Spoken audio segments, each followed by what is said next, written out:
दिन के बाद, आज से 2 दिन के बाद मैं सीएम की कुर्सी से इस्तीफा देने जा रहा हूं। अगर आप मेरे को वोट देके जिताओगे और अगर आप कहोगे कि केजरीवाल ईमानदार है, तो चुनाव के बाद, उसके बाद जाके मैं सीएम की कुर्सी पे बैठूंगा। तब तक मैं सीएम की कुर्सी पे नहीं बैठूंगा।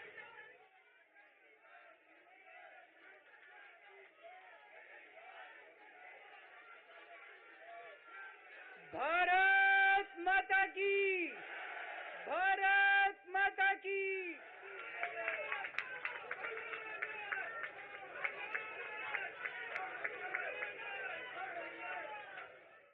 आज मैं आपकी अदालत में आया हूं, जनता की अदालत में आया हूं। आपसे पूछने के लिए आया हूं, क्या आप केजरीवाल को ईमानदार मानते हो कि गुनहगार मानते हो?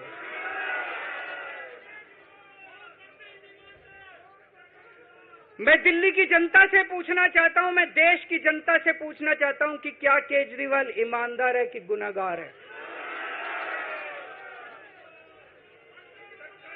दोस्तों,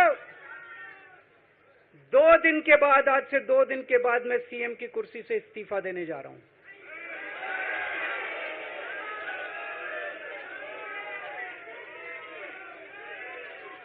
और मैं तब तक सीएम की कुर्सी पे नहीं बैठूंगा जब तक जनता अपना फैसला ना सुना दे। मैं जनता के बीच में जाऊंगा, गली गली में जाऊंगा, घर घर में जाऊंगा, और जब तक जनता अपना फैसला ना सुना दे कि केजरीवाल ईमानदार है, तब तक मैं सीएम की कुर्सी के ऊपर नहीं बैठूंगा। आज से कुछ महीने बाद चुनाव है, दिल्ली के चुनाव है। मैं जनता को निवेदन करना चाहता हूं, अपील करना चाहता हूं, अगर आपको लगता है केजरीवाल ईमानदार है, मेरे पक्ष में वोट दे देना। अगर आपको लगता है केजरीवाल गुनहगार है, मेरे को वोट मत देना। आप अगर मेरे को, अगर आपका एक एक वोट मेरी ईमानदारी का सर्टिफिकेट होगा। अगर आप मेरे को वोट देके जिताओगे और अगर आप कहोगे कि केजरीवाल ईमानदार है, तो चुनाव के बाद, उसके बाद जाके मैं सीएम की कुर्सी पे बैठूंगा। तब तक मैं सीएम की कुर्सी पे नहीं बैठूंगा।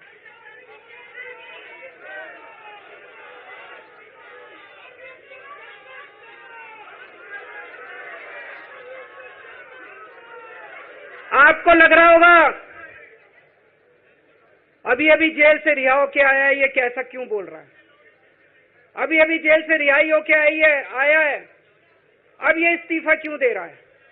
इन्होंने मेरे ऊपर आरोप लगाया है, इन्होंने आरोप लगाया है कि केजरीवाल चोर है, इन्होंने आरोप लगाया है केजरीवाल भ्रष्टाचारी है, इन्होंने आरोप लगाया है केजरीवाल ने भारत माता के साथ धोखा किया है। ये करने के लिए नहीं आया था मैं, सत्ता से पैसा और पैसे से सत्ता, इस खेल के खेलने के लिए मैं नहीं आया था। मैं देश के लिए कुछ करने के लिए आया था। फरवरी में चुनाव है। आज इस मंच से मैं मांग करता हूं कि ये चुनाव नवंबर में कराए जाएं, महाराष्ट्र के साथ कराए जाएं, तुरंत कराए जाएं चुनाव। और जब तक आपका फैसला नहीं आएगा, तब तक मैं जिम्मेदारी नहीं संभालूंगा। और मैं, जब तक चुनाव नहीं होते, मैंने जैसे बताया 2 दिन के बाद मैं अपना इस्तीफा दूंगा। जब तक चुनाव नहीं होते, तब तक मेरी जगह आम आदमी पार्टी से कोई और मुख्यमंत्री बनेगा। अगले 2-3 दिन के अंदर विधायक दल की मीटिंग होगी और विधायक दल की मीटिंग में अगले मुख्यमंत्री के नाम का तय किया जाएगा। मैं मनीष जी से बात कर रहा था, जो पीड़ा मेरे मन में है वो पीड़ा मनीष जी के मन में भी है। इनके लिए भी वही सब कहा गया जो मेरे लिए कहा गया है। मनीष जी का भी कहना है कि ये दिल्ली के उप मुख्यमंत्री और शिक्षा मंत्री और मंत्री का पद तभी संभालेंगे जब दिल्ली की जनता कहेगी कि मनीष सिसोदिया ईमानदार है।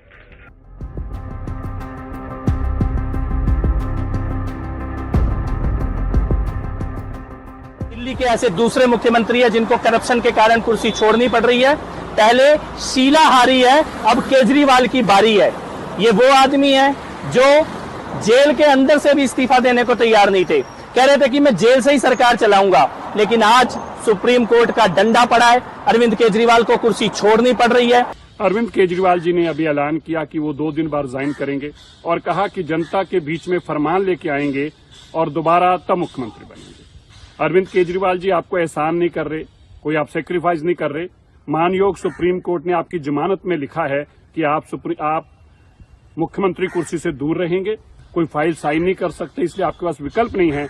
मानयोग सुप्रीम कोर्ट के ऑर्डर के चलते आपको रिजाइन करना पड़ रहा है।